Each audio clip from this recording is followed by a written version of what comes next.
Welcome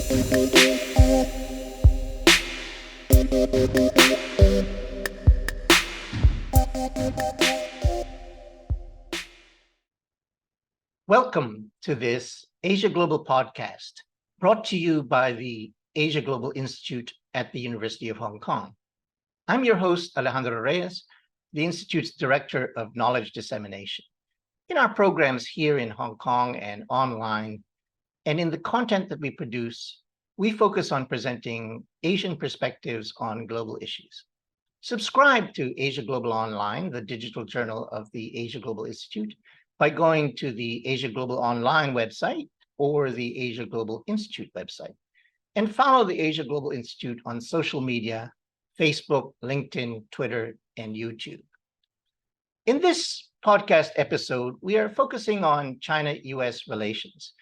Ties between the two powers have been strained for years. The trade war, the technology competition, strategic challenges, security issues in the region, the Taiwan issue, the Indo-Pacific construct, the concept of the free and open Indo-Pacific seen in Beijing as a containment strategy, sanctions, entity lists banning, journalists being expelled, the pandemic and questions about the origin of COVID, the list goes on. After a meeting between Chinese leader Xi Jinping and US President Joe Biden on the sidelines of the G20 meeting last November in Bali, there was talk about setting guardrails in the relationship to avoid or prevent conflict. But then in January, February, the so-called spy balloon affair led to the postponement of a scheduled visit to Beijing by US Secretary of State Antony Blinken. There were meetings between National Security Advisor Jake Sullivan and China's chief diplomat Wang Yi. Eventually, in Vienna in May, also that month, U.S. Trade Representative Catherine Tai met the Chinese Minister of Commerce, Wang Wentao, on the margins of the APEC Trade Ministers meeting in Detroit. Then we had a flurry of diplomacy with visits by Blinken, then U.S. Treasury Secretary Janet Yellen, and then Biden's climate envoy, John Kerry, to Beijing. Blinken met Xi. See, there are too many details here. Blinken met Xi, and there was even a cameo appearance in the drama by 100-year-old special guest star Henry Kissinger to Beijing, where he was feted by the government and meeting Xi Jinping. Blinken met Wang Yi again in Jakarta in July on the sidelines of the ASEAN ministerial meetings. Kerry has had a follow-up call with his counterpart, Xie Zhenhua, and U.S. Secretary of Commerce Gina Raimondo is possibly going to make a trip to China this month. And now we're anticipating a Xi-Biden encounter on the sidelines of the G20 summit in Delhi in September. And then Xi Jinping is expected to go to San Francisco for the APEC economic leaders meeting there. And there, of course, may be a Xi-Biden summit at that time. So all this Jojo must count for something. Yet there have been bumps along the way. President Biden called Xi Jinping a dictator. News that the U.S. will bar Hong Kong Chief Executive John Lee Ka-chiu from participating in the APEC economic leaders meeting upset Beijing.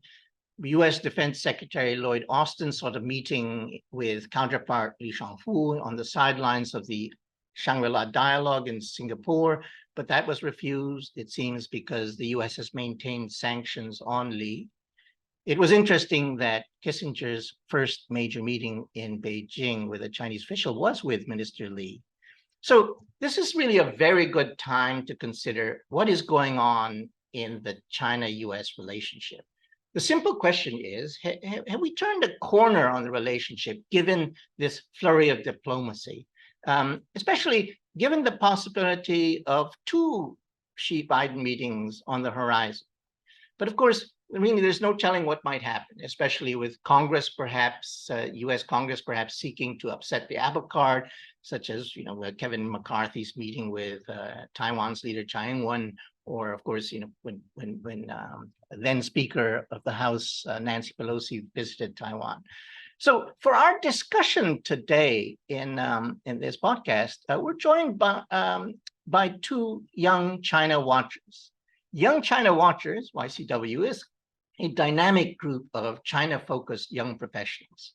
YCW was first established in Beijing in the spring of 2010 and has steadily expanded its network to, I believe, 10 chapters, including Shanghai, Hong Kong, London, New York, San Francisco, Berlin, Singapore, Brussels, and Washington, D.C., with over 6,000 members around the world. This is a great group. In our business, trying to understand the political economy and strategic developments in the Asia-Pacific, the Indo-Pacific, whatever you want to call it, the conversation can be dominated by the old hands, the established names, the familiar voices, such as said Henry Kissinger. It is so important, in my view, that we have more diversity of opinions and analysis, not to be politically correct about it or for political correctness' sake, but because it is critical to listen, to hear, to read the work of scholars and analysts who are younger, who come from different, perhaps unconventional backgrounds, but who certainly have valuable insights to contribute to the debate. So this podcast is the second collaboration between the Asia Global Institute and the Young China Watchers. And we are joined from Brooklyn, New York, by Johanna Costigan. Johanna is a writer and editor. Her writing focuses on China's digital governance, modern history and contested memory, heterogeneous publics, and the intersection between technology and daily life in contemporary China. She is a research and editorial associate at the Asia Society Policy Institute, ASPI. She is a contributor to Trivium China Tech and Forbes. She has bachelor's degrees from Bard College in East Asian Studies and the Written Arts, and a Master's of Science in Contemporary Chinese Studies from the University of Oxford. Johanna is a member of the Global Editorial Board of the Young China Watchers. And from Washington, D.C., we are joined by William Heidlage. I messed it up, Will. See, William Heidlage. Will is Senior Director at the consulting firm Bauer Group Asia, where he helps external stakeholders understand how BGA can address their toughest business and policy challenges in the Indo-Pacific. He has extensive experience as a commercial advisor and is an expert on China's domestic politics, global technology policy, and corporate communications. Will serves as the Global Executive Director of Young China Watchers. Before joining BGA, Will was the Director of Strategic Partnerships at Protocol, a startup technology media company and subsidiary of Political Media Group. He holds a BA from Pomona College and an MA from Johns Hopkins University, SAIS, and a graduate certificate from the Hopkins Nanjing University Center. So welcome, Johanna and Will. It's lovely to see you. Thank you so much for having us. Thank you, Al. And just thank you for sharing this platform with YCW. Oh, great. Now I'm gonna, let's just start ball rolling with the simple question that I put. Have U.S.-China relations turned a corner? Johanna, what are your thoughts on this? I think if you were to really focus in on the optics, then you might be able to find a tiny corner that has been turned. Obviously, the visits that you mentioned are a sign of resuming engagement to a level. There's effort being made on both sides to at least show up, which is famously half the battle. But I think that there remains some foundational issues and contradictions between the two sides that need to be discussed, first of all, with maybe a little more frankness and honesty from both sides, and also by the top leaders. I think that's really important, especially given the way the Chinese system works, but also given the slightly personal and also professional disappointments that the Chinese side has had with the Biden administration and Biden himself. I think there was an expectation of warming relations at the start of this administration that did not come to fruition. And some of that underlying resentment might still be driving the hostilities that remain today. Right. And Johanna, let me pursue that a little bit, because, in some ways, if you just go by the optics, right? As you point out. It does seem, though, that we aren't all that far from, say, going back to 2016, I think, when there were still the remnants of what was called, I think, the Strategic Economic Dialogue. Because if you look at all the different cabinet level meetings that have been going on, it does seem that there are now, and Biden had talked about creating lanes where there's cooperation and conflict, and where there might be cooperation as well as confrontation. But that seems to be where we are at the moment. I mean, right now, the mill-to-mill talks, the defense secretaries aren't able to get together, and that's still a lane that's kind of blocked. But for all intents and purposes, it does seem, I'm not saying we're at a G2 moment or anything like that, but there is a kind of echoes of this SED. Yeah, and that progress shouldn't be downplayed, but I think the main difference is, I mean, our economic security strategy has graduated to a point where it is really dominating the relationship. At least my understanding of the Chinese side is it's slightly hypocritical or maybe even impossible to try to simultaneously, as you point out, resume mill-mill dialogues when the Chinese government considers itself a victim of a U.S. containment strategy. Right. This is epitomized by the October 7, 2022 export controls, but it looks like it might be extending beyond that. And frankly, China is still hoping to get rollbacks on those controls when the U.S. is going in the opposite direction of gearing up for more potentially. So I think that fundamental tension is really what I mean. That's at the heart of trying to resolve the lack of meaningful outcomes or communication, because China's going to continue to say, look, the US is trying to contain us, and they have facts to point towards, whether that's convenient for us or not. And meanwhile, we are very focused on Taiwan, we're focused on security, and we're focused on what we're calling the national security threat of China's economic rise. That's de facto the way that the US administration is considering many of China's economic successes as direct national security threats to Americans. So I think that we need to do some hard thinking on the US side. What is national security? Can we define that clearly? Separate from economic security, what is that? How does it differ from global market competition? Is it compatible with globalization?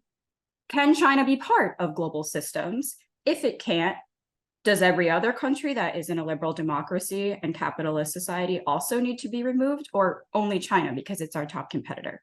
I mean, I think these are some tough questions that the US needs to define internally, although I'm not holding my breath for that to happen. Right. Will, what are your thoughts on whether we've turned a corner?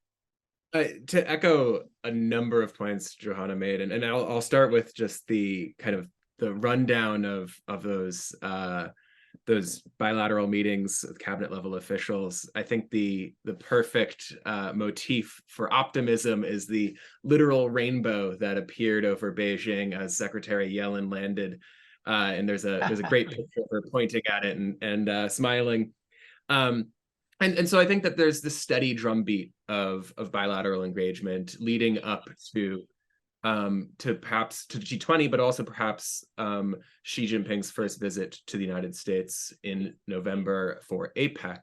And that's very exciting. I think that the idea of further engagement, setting a floor for the relationship is essential. And I actually, the idea that these one-on-one, these secretarial and these ministerial level engagements don't have deliverables, that's a little bit overstated in terms of its importance. I think showing up, as Johanna mentioned, is really half the battle, and that's really important to restart these discussions and understand what are the red lines, what are the important pieces in this relationship that need to be settled. Back in the S&ED days, I think we had dozens and dozens of deliverables for each S&ED, and there was months of scrambling to get to these tiny little, fairly unimportant in the long run, in the grand scheme of things, outcomes. and focusing on the big picture, focusing on what's really important, not focusing on getting those small deliverables, is actually a great strategy. That said, have we turned a corner? Kind of depends on your perspective of how bad things were previously. And there's a lot of signs that things are, not all is right still. The lack of military to military communications, you mentioned Secretary Austin's attempt to meet with his counterpart at Shangri-La Dialogue being rebuffed. That's very highly concerning, especially because we're recording this podcast about a year to the day since military communications were severed following then House Speaker Pelosi's visit to Taiwan. And China has actually, over the past month, been engaged in an unprecedented number of military maneuvers around the strait and around the Taiwan island, in large part and likely in response to Taiwanese presidential frontrunner Lai Ching-te's planned transit visit to the United States this upcoming month. Who is the current vice president? Current vice president. He is the DPP frontrunner and the, I guess, heir to the DPP leadership for current Taiwanese president Tsai Ing-wen. He'll be traveling to the inauguration of the Paraguayan president in August. Kind of reading tea leaves and looking into the crystal ball, how this affects Secretary Raimondo's visit to Beijing later this month, TBD. But, Chinese hackers penetrated the email accounts of Secretary Raimondo a few months ago. That was released, I think, while Blinken was in Beijing. There's, I think the Chinese government has issued a formal complaint about the Biden administration, or to say the US government, detaining 2 fentanyl dealers in a Pacific island recently. The lack of cooperation on something like fentanyl, which is so politically important to the Biden administration and is something that obviously China's not particularly interested in global narcotics trade themselves. The fact that they can't get any cooperation even on this, and that's been a point of contention, really represents how concerning things are. And it's not all on Beijing. I think the Select Committee a couple weeks ago had a debate that they called the Thunderdome, which in microcosm you can describe the entire Beltway bubble regarding Chinese. This is the U.S. House of Representatives Committee on China. Yeah, the U.S. House Select Committee on the Chinese Communist Party, to be specific. Right. Yeah, on the U.S. competition with the Chinese Communist Party. There we go. Yes. Got to get these things straight now. Yeah. So, I mean, it's optically, I think the Biden administration has done really, really well to engage with the Chinese government. I'm not sure that engagement has been fully reciprocated. Okay. And to be fair, the climate here in Washington remains fairly toxic when talking about cooperation with China and some of those really important questions about what is the acceptable from the United States' perspective, what is China's acceptable leadership role in the world? So let me ask a question from the perspective of someone sitting here in Hong Kong. I sense that the Chinese side has dropped a lot of hints that a lot of the obstacles to opening up things like the mill-to-mill talks, military-to-military talks, has to do with sanctions and tariffs and the exclusions and all the a lot of those things. Like, I mean, just the sanctions on the defense minister, on Li Shangfu alone. I would guess, sitting here, that would just open up the opportunity for military-to-military talks. Do you think the prospect of the United States, kind of given the political situation there, do you guys reckon that that's just not politically feasible to even say, okay, we'll lift sanctions on Li Shangfu? I mean, those sanctions, I think, have been in place since 2018. I think it would depend on how it's, I mean, first of all, the hawks will hawk it out. So Right. some people will just not accept that. But I think other than that, it would depend on the messaging. I mean, if there, obviously it would be convenient if there could be some listed concession on the Chinese side or specifically on Li Shangfu's side.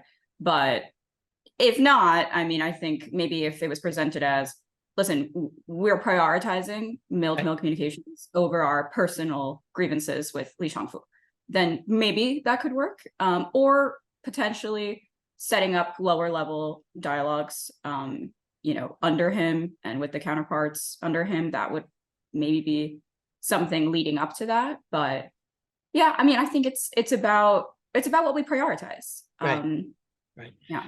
But it would seem, and will, because this is, I would think in your line of work, a lot of your clients might be talking about this, but the banning of preventing of the chief executive of Hong Kong attending the APEC economic leaders meeting in November suggests that any kind of flexibility on sanctions issues is just not forthcoming from Washington.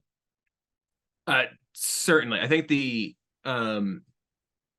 in general, politically speaking, the Biden administration has not really shown a lot of flexibility. And I think that just reflects where the United States is in terms of its internal domestic dialogue around China. I will say that just in terms of how they're prioritizing sanctions, and in particular, to the most disruptive sanctions in terms of U.S.-China relations, and in the case of Huawei, U.S.-Canada-China relations, export controls to third-party militaries, that is something that's very, very high on the Biden administration's priorities list. And it was very high on the Trump administration's priority list, and it was very high on the Obama administration's priority list. This is something that is really foundational to that broader philosophy of a rules-based order. Not exporting arms to Russia or to Iran is very fundamentally important to the United States' foreign policy. And those are the issues that have come up that have caused both the ultimately led to the severance of military communications, as well as the detention of the chief financial officer of Huawei. Those two single examples have represented so much of the fracas in this relationship, but really are fundamental to what the U.S. interests are, which is, if China is going to be a responsible global stakeholder, that they cannot be enabling the militarization of countries that are breaking international law. Since both of you were involved in tech issues relating to China, and we've already touched on it, let's go in there a little bit more. Where are we in this tech competition right now? What's the state of play? I know the entity lists on both sides, certainly in the United States, seems to be getting longer.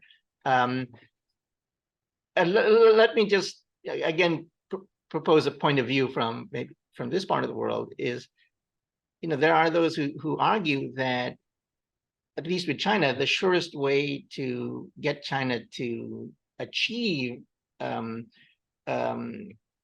high level of capability in advanced technology, particularly the advanced semiconductors, maybe even a certain level of superiority, is to deny them the access. Because if there's one country in the world that will just pour as much effort, money, beg, borrow, or steal, or whatever, to get that technology, China is probably arguably maybe the only country that is capable of doing that.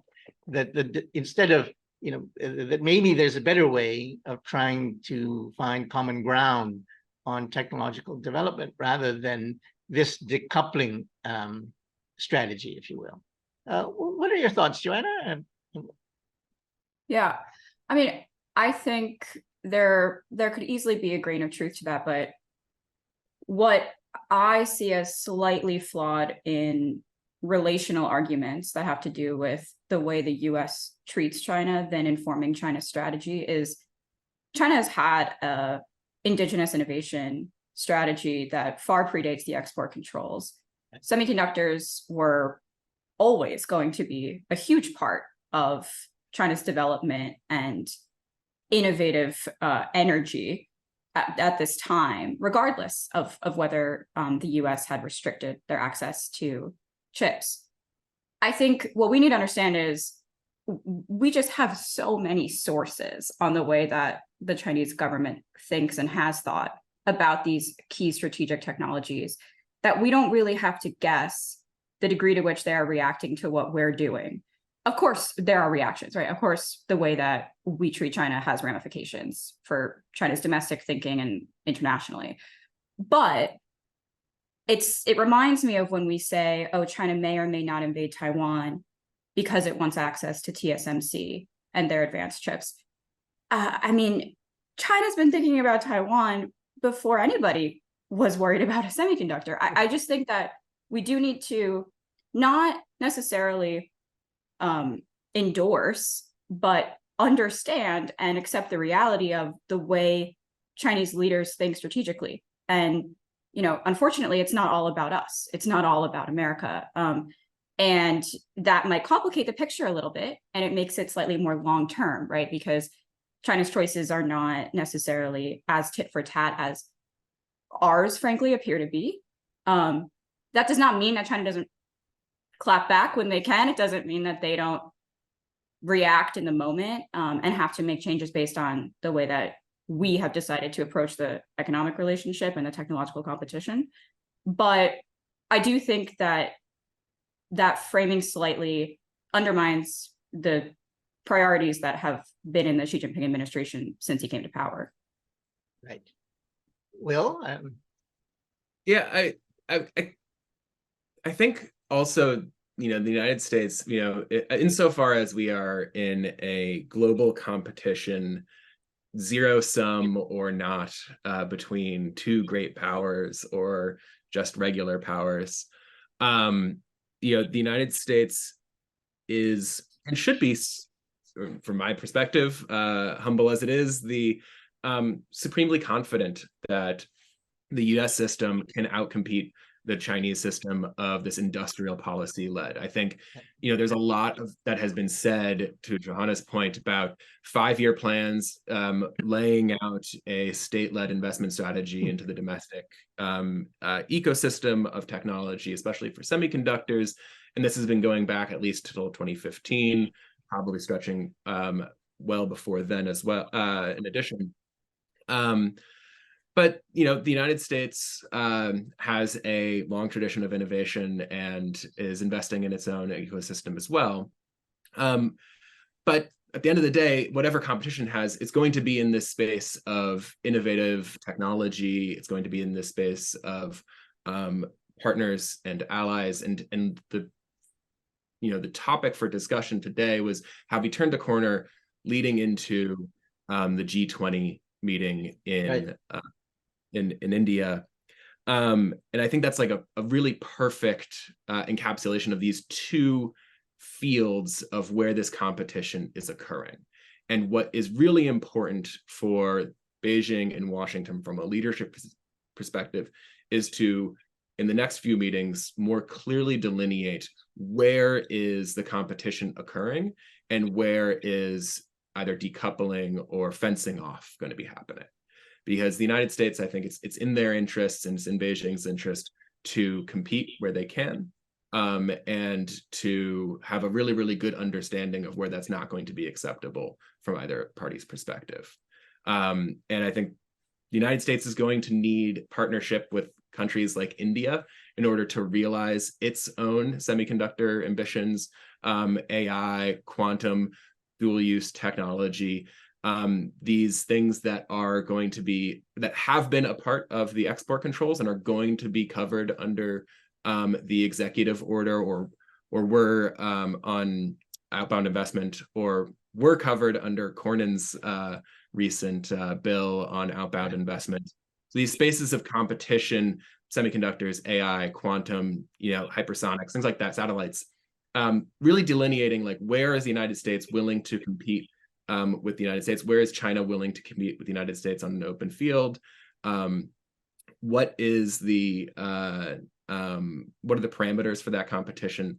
It's really important, I think, for the next few dialogues to get at the meat of those issues. I just want to Right. completely echo all of that. I very much agree with everything you just said, especially the point about US confidence levels maybe needing to rise up a little bit, because we are still the leader, and especially in innovation, as you mentioned. And I think China's attempts to play catch up in various fields and China's relative successes in others don't necessarily weaken us as much as we might like to think. I have a follow-up question though about delineating. Do you have any idea, because I think this is so crucial, about how the US side can effectively communicate to the Chinese side, despite the fact that we have these red lines here, right, where we cannot compete, or we will contain China, or we will limit China or restrict China's access, right? Here's where we want to work together.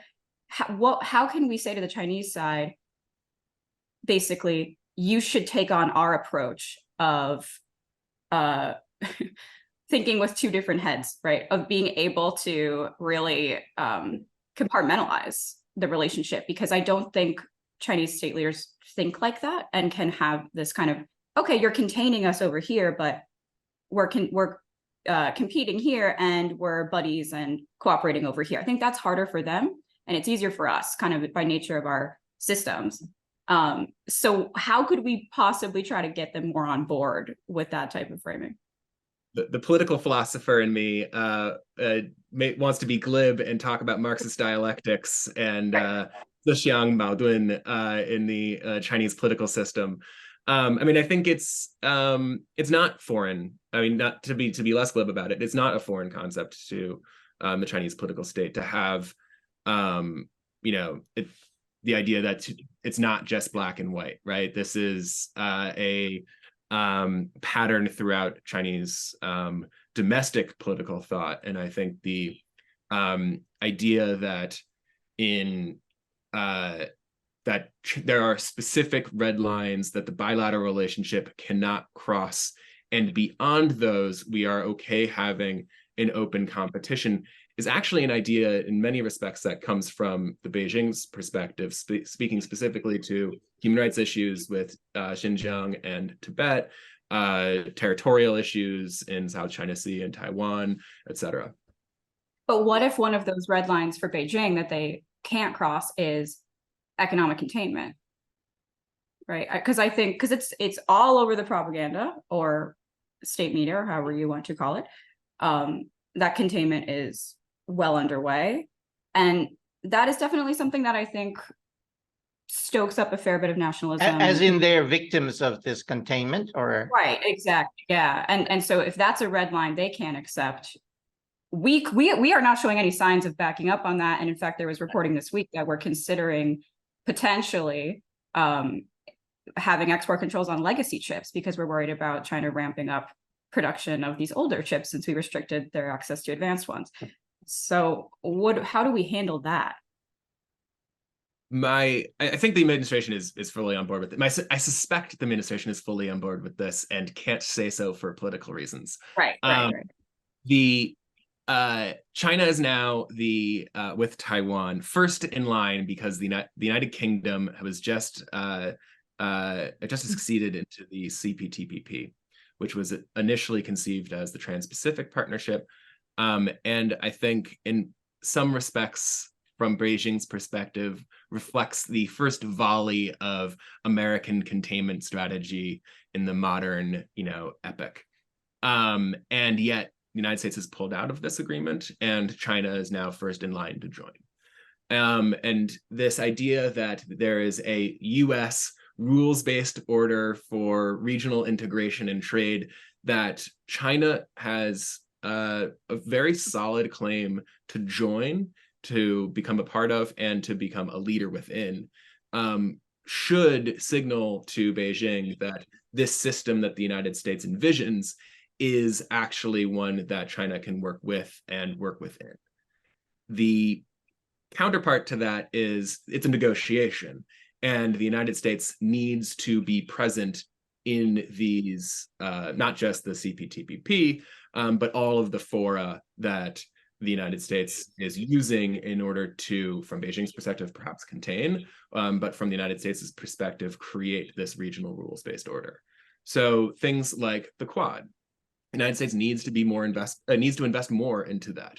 IPEF, the Indo-Pacific Economic Framework, the United States needs to make sure that the deliverables within this are real and have sincere economic benefits, not just for US businesses, but also our regional partners in the region. It has a really serious impact.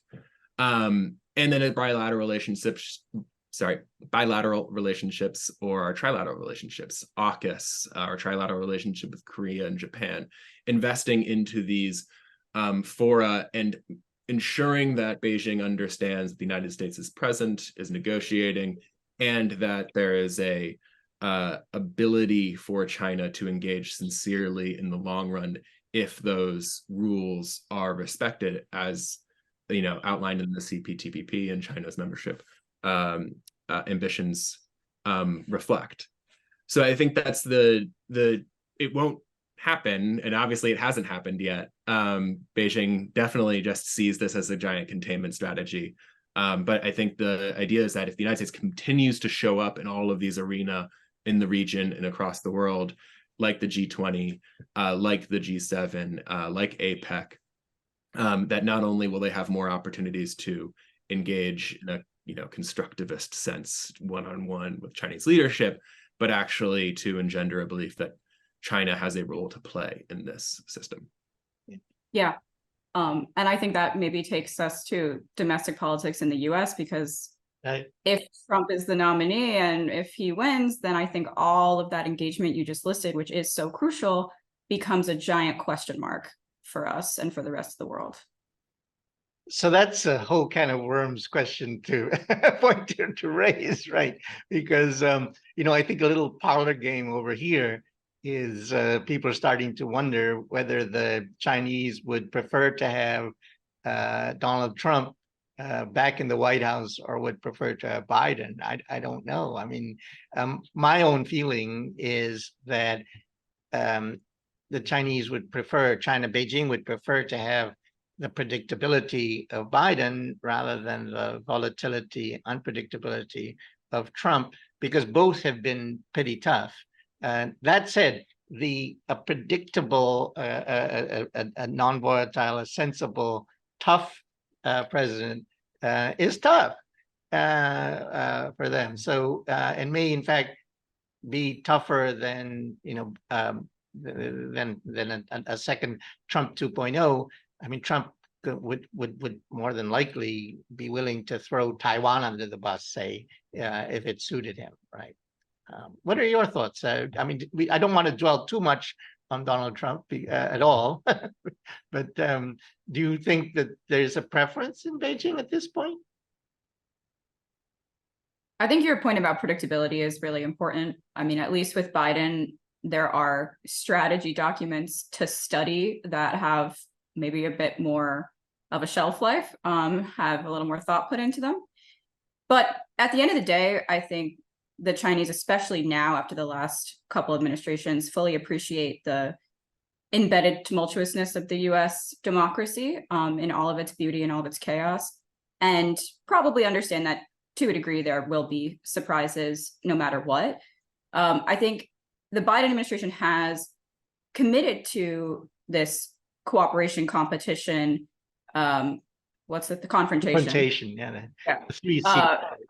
Yeah, the 3 C's. I think these 3 C's don't exactly appeal to the CCP, but they are something to fight with, something to quibble over, something to engage on. And with Trump, it's just going to be far, far more personal, which kind of inevitably introduces the question of, will Xi Jinping last for Trump's whole hypothetical second term? And if so, how can those two men figure out a way to get along and put their trade war history aside? I mean, I think the way that the Chinese should be thinking about the election is unfortunately kind of similar to the way the rest of the world should, which is the reality is we have a very significant half-ish number of Americans who are seemingly okay with putting foreign policy to a secondary or lower status when it comes to choosing their president. And that's just, frankly, the way that it works right now. That is the agenda that Americans care about most, is domestic politics. So how can the election itself be framed, to really boost the importance of foreign policy and the ramifications it has for Americans? I think that's a primary question for Biden, and his foreign policy for the middle class may or may not be a central focus of his campaign. I would hope that it would be, and trying to really make his relative stability on the global stage a selling point to Americans, I think should be top of the agenda for his election. But isn't domestic politics also an issue in China, of course, in terms of how Xi Jinping and the leadership behaves? I mean, we folks outside of China tend to say, well, Xi Jinping is all powerful, almighty. But I think for example, the A4 protests that prompted the lifting very swiftly of the zero COVID strategy showed that the leadership does mind the feeling of the people. Will? I mean, just in terms of the zero COVID strategy, I mean, I think there has not been a more powerful singular leader in China since Mao Zedong. I think so. I think the idea that, the CCP has vested into Xi this consolidation of power, whether or not you think that the Xi has taken that from the idea of leadership by consensus and removed that, or it was leadership by consensus that decided to invest that power into one man, is besides the point. I think it's the effect is that you have this power within Xi singularly, and he is very, very powerful. He's very, very popular. I think that despite the fact that GDP growth and incomes are down this year, which within another system would lead to really clear signs of volatility, we don't necessarily have those. The NDRC just last month was releasing some economic stimuli, and it's all supply. It's not like they're not at the point where they're writing checks to the 800 million Lao Baixing in order to shore up support for the CCP. Right. They are very comfortable. And I think actually the idea of lifting zero COVID, that's a signature Xi policy. I mean, he's globally respected or disrespected for having this policy. And it was really his signature approach to stopping COVID. And overnight, he decided to abandon it. And I think that actually, sure, there was domestic pressure, there were protests, but I also think it shows a level of political confidence that, Xi decided that he was able to, shift midstream in order to achieve what he really wanted to achieve, which is, political consolidation and belief in the party, and also economic performance. Just to follow on from what Johanna said, I think one of the, at least this is my view, that one of the challenges in the U.S.-China relationship is that both countries seem to have perceptions not only of the other but of themselves that may be misconceptions. I mean, the one that I point to from the U.S. side is they have, there are many, particularly the more hawkish, who believe that China wants to be the regional hegemon wants to eventually become the global hegemon to displace the United States, and I'm not sure that that's really in the cards or in their intention. On the Chinese side, I think there's a misperception that the U.S. and the West are in decline, are in kind of a free fall decline. And if you're making policy, I mean, Chaz Freeman said, if you ask the wrong questions, you get the wrong answers, and so I think in some ways the policies there, whether or not however domestic politics on either side is influenced, what they do on the international stage. And I am a very kind of Bob Putnam 2-level game guy, because Bob Putnam was my teacher. But I do feel that at the core of it is the misperceptions issue, that to some extent the misperceptions are driven by the domestic politics on both sides. I think that's spot on. I mean, getting back to like the first thing that Johanna was talking about in this podcast was, it's so much of this is at a very, very high level. What does China actually want, and what is the United States actually willing to concede as China's a rising power? And do both sides understand those fundamental, those core interests? Negotiating over the small stuff doesn't really matter if there is a fundamental disagreement over those really big issues.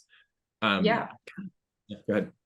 I would just also add, I think, what does the US want is maybe an under-asked question, because you're totally right. Right. China, as the incumbent rising power, we're just like, what are they after? What are they doing? What is their grand plan here?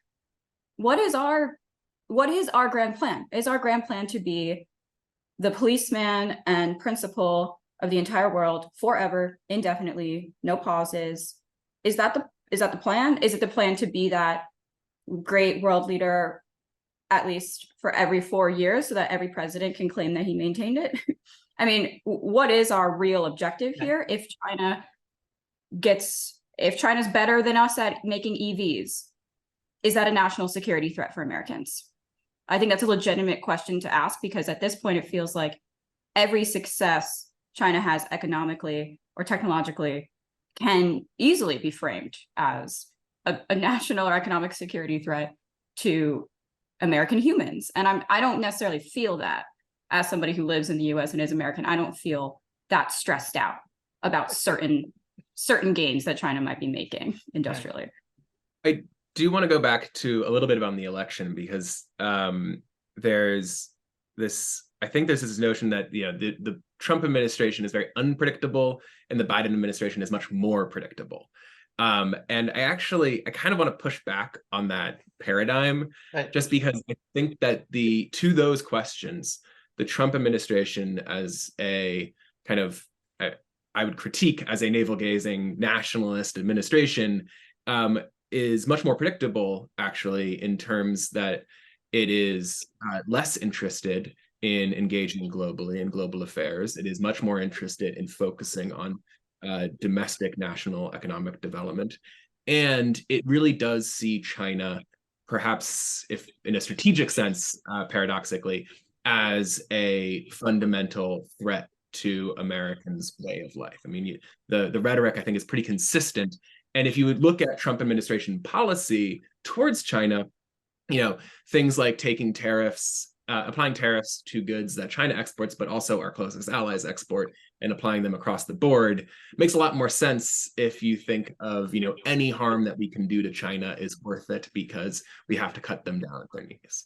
I think what the reason that the Biden administration has been hampered in some of its strategy, its tactics, is that it doesn't necessarily have that same clarity of vision about what the United States' role in the world should be. They're much more preoccupied at a fundamental level of whether the United States should be this liberal institutionalist global monopoly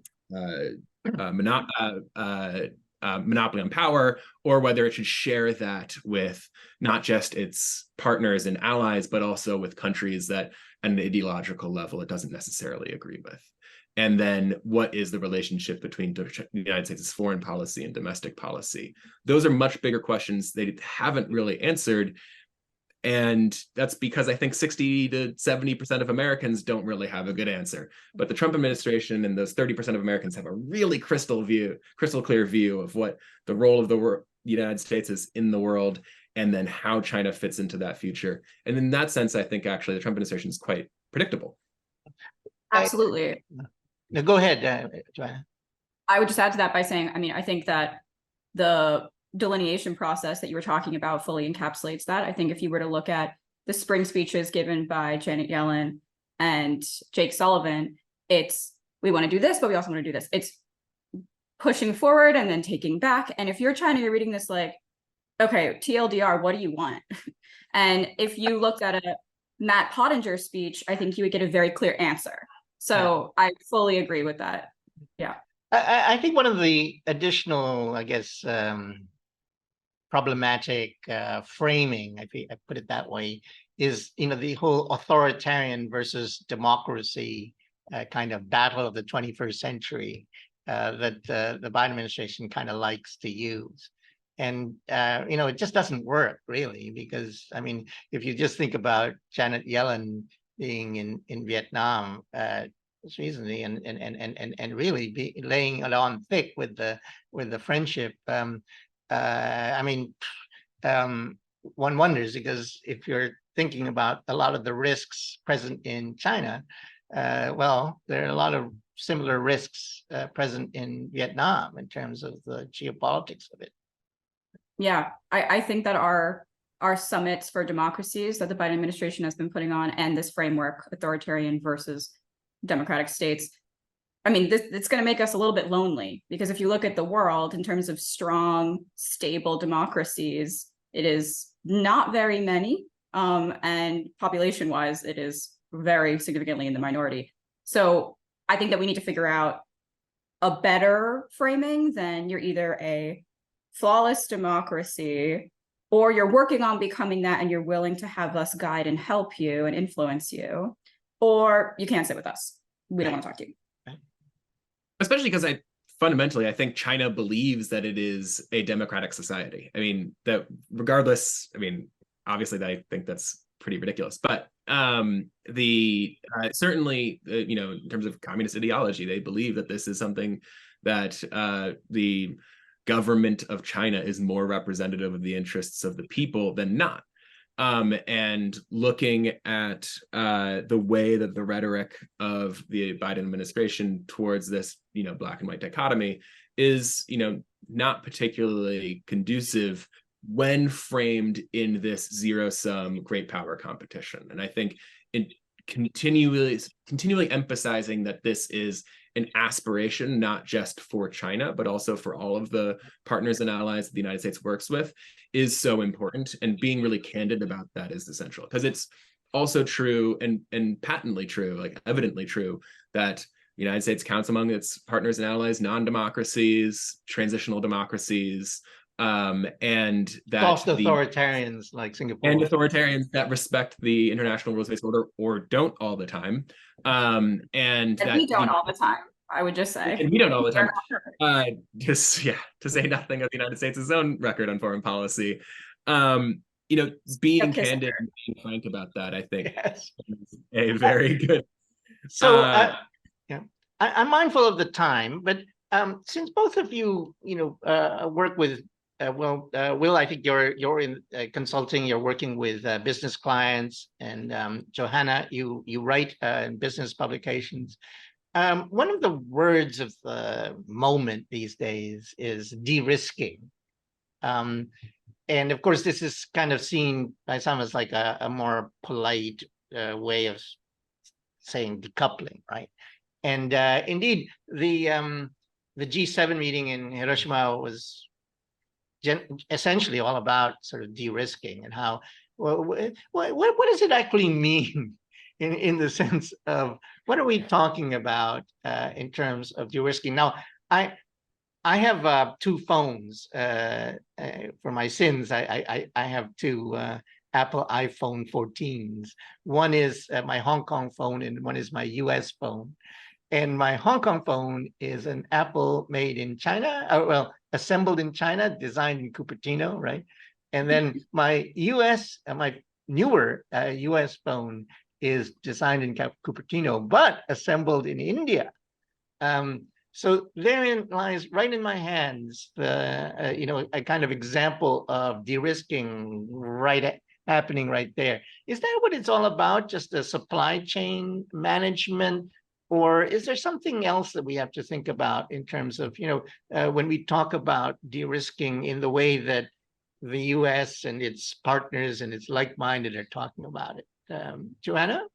Yeah, I would just quickly say, I think de-risking can maybe be considered the action item associated with the concept of protecting economic security, that the two are pretty linked. If you consider economic security to be a big problem, the solution might be to try to de-risk your supply chains and the global economy more generally. So I think that those two are tied. I would also say that if you really want to try to understand the term de-risking, you would be better off looking to Europe. We had the EU commissioner is the one who came up with it, and the way that the Europeans generally write about it is a bit clearer in my view. I think that what the US has done is basically copied and pasted it in, knowing that it was pre-approved by European allies and that it was maybe more acceptable to the Chinese side. But I think that China's not fooled by that marketing hack, and they pretty much are considering it the same thing, fairly or not, because I think there are legitimate interests for all countries to pursue to diversify their supply chains. What I think is unfortunate is that it takes, rising China's economic successes to really crystallize that, when it's something that maybe we should have been thinking about for the last 20 plus years.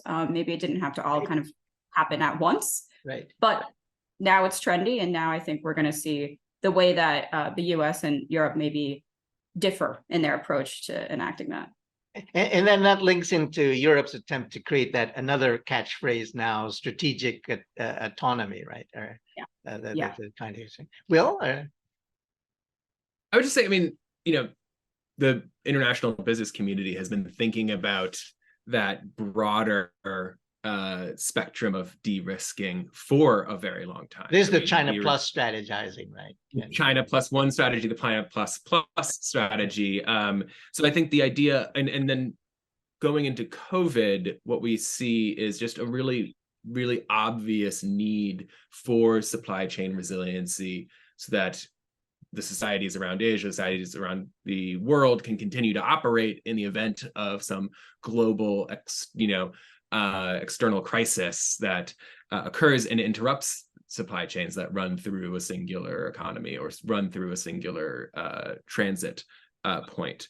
So the idea of supply chain resiliency or supply chain diversification, which I think is more or less what de-risking has kind of consumed, has been an idea that is very, very important and is shared by the United States, Europe, and the Chinese government, and even places where, in other ways it is not in its economic interests, like Taiwan believes in supply chain diversification, that it's really important for their own industry and domestic economy for supply chain diversification to occur, right, even though they have benefited immensely from the clustering of the semiconductor industry on the island.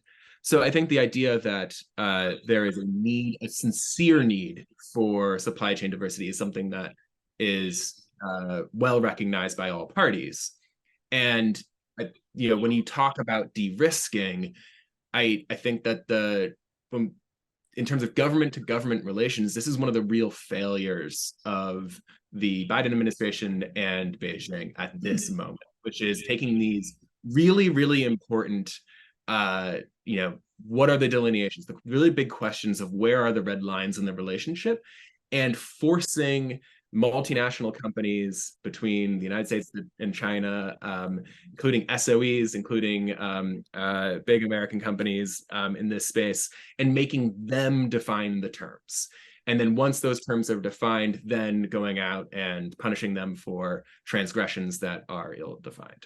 I think that's one of the biggest, and we have it on both sides. We have companies getting dragged into Congress to testify about what they're doing in China, and we have companies getting dragged into investigators in China to complying with laws that the United States is pressing in Washington. And it's kind of an absurdity to lay on top of the shared commercial interests of the two countries the burden of figuring out where are the real conflict points in this relationship at a philosophical level. It is something that is why we have governments. It's why we have foreign policy, and to put that burden onto multinational companies, I think, is just patently ridiculous. So it's very frustrating for commercial leaders to be asked to do these things, and I think that's one thing that we, from Beijing's perspective, would be really, really helpful for their interests to allow the U.S. business community to be a better advocate for U.S.-China relations, and vice versa. Like back in the old days, in some ways. I mean, back in the old days, the U.S. business community was sometimes the most critical voice in Washington of U.S.-China relations. Well, I remember the whole MFN debates years and years ago, when I used to when I was a journalist, I called Nancy Pelosi about those things. Anyway, the Cornyn bill on outbound investment, the Outbound Investment Transparency Act that just passed last week. Yeah, right. That was a 91-6 vote, which is, I think, the exact number that the original MFN bill back in 2000 passed by, which I find a especially poignant bookending of the first quarter of the 21st century. Right. Now, I'm really mindful of the time, but because I really want to ask one last question of you both that doesn't have to do with U.S.-China relations, but before closing, I was, if you could briefly tell us about how you guys got into China watching, into China studies. Tell us about your experience, Johanna. Language. It was all about language. I had to take a language in school. And so you chose an easy one. I wanted that easy A. I needed it for my GPA. No, I thought that French was too girly, Spanish was too popular, Latin was dead. And I walked to Chinese. All the languages I can speak. Oh no, I'm so sorry. Okay, no, it's all right. But when I went in, the teacher was explaining the meaning of jia and writing the character on the board. There's a pig on your roof. You're home, you're hungry, about to be fed. And I just remember being really shook. I was thinking to myself, hold on, what? There is a connection between the way that this looks and what it means, what is going on. And I also had already conceded at that point that I wasn't going to be successful in math. And I thought, okay, well, maybe this is some other way that I could expand my brain beyond the English language, which I wanted to do. It wasn't going to be with numbers, and actually, ultimately, it really wasn't with my mastery of calligraphy either, because I still struggle with my characters, specifically when I have to handwrite them. But I was just so fascinated, and that was only strengthened when I actually went to China with a homestay, and it was my first time leaving the country, and suddenly I'm in Beijing and staying with a Chinese family, and absolutely just transfixed by the experience of saying something, being understood, getting a response, understanding it. That was just blowing my mind. And then obviously the context of 2014 Beijing, it just completely blew my mind, my young mind. And then that set me on a track. I was like, all right, I'm only going to a college where I can major in writing, creative and non-creative, and where I can take Chinese and go to China. So before we get to Will, Johanna, explain your Chinese name, because I think your Chinese name looks very interesting. Yeah, it's Lin Le. So yeah, because it's not a transliteration of your no. English names. So you obviously chose it with great care. Well, my lovely teacher chose it with great care. So I think she was She wanted to give me, she gave all of us names that were not based on our English names, that were more encapsulating of our personality. So, you know, we went with Kwaila, the happy character. I guess I tend to be happy, or tended to back when I was young, or younger, because I still am a young China watcher. Let's not forget. But yeah, I mean, I think that frankly, that name has done a lot of good for me, because most of my Chinese friends, when I tell them that that's my name, they say, "Oh, that's like kind of a real name," Right. instead of a lot of the transliterations that we have. So I love it. similarly got a Chinese name from my teacher. It makes very little sense in Cantonese, but it's a lovely name in Mandarin. So, so I sometimes get have a little difficulty when I use it here in Hong Kong. Will, how did you get into the biz? Similarly, I started studying Chinese when I was very young. I was 9 years old. And I grew up in Newton, Massachusetts, the home of the oldest high school exchange program in the country. And so as a 9-year-old, I remember taking Chinese for 20 minutes a week, but one of those classes, they trundled in the high school seniors who were all very, very cool, who were just had come back from their trip to Beijing. And so I knew that if I stuck with it through middle school and high school, that would be an opportunity I'd possibly be able to take advantage of, and I did. So I was able to live with a host family in Beijing for the second semester of my senior year of high school, and that was in 2012, the winter and spring of 2012, or sorry, 2008. Immediately before the Olympics, and Beijing was just one of the most metropolitan and cosmopolitan places in the world for that period, and it was just thrilling, and I fell in love with it, and I went back to China a number of times, and for the most of all for part of my master's degree. I studied at Nanjing University through the Nanjing program.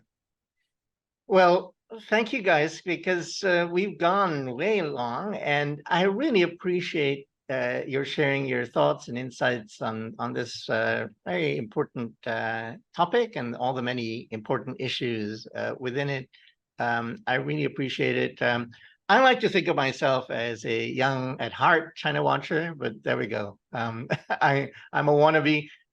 I really think the Young China Watchers organization is a great one, and I'm so glad that we've had this chance to collaborate. So just to commend Young China Watchers to our audience, I hope you'll look for them, look out for them, and listen to them. So please subscribe to AsiaGlobal Online, the digital journal of the AsiaGlobal Institute, by going to the AsiaGlobal Online website or the AsiaGlobal Institute website, and follow the AsiaGlobal Institute on social media, Facebook, LinkedIn, Twitter, and YouTube. Thank you, Johanna. Thank you, Will. And hope to see you here maybe sometime soon. Thank you, Al. Thank you Take so care. much.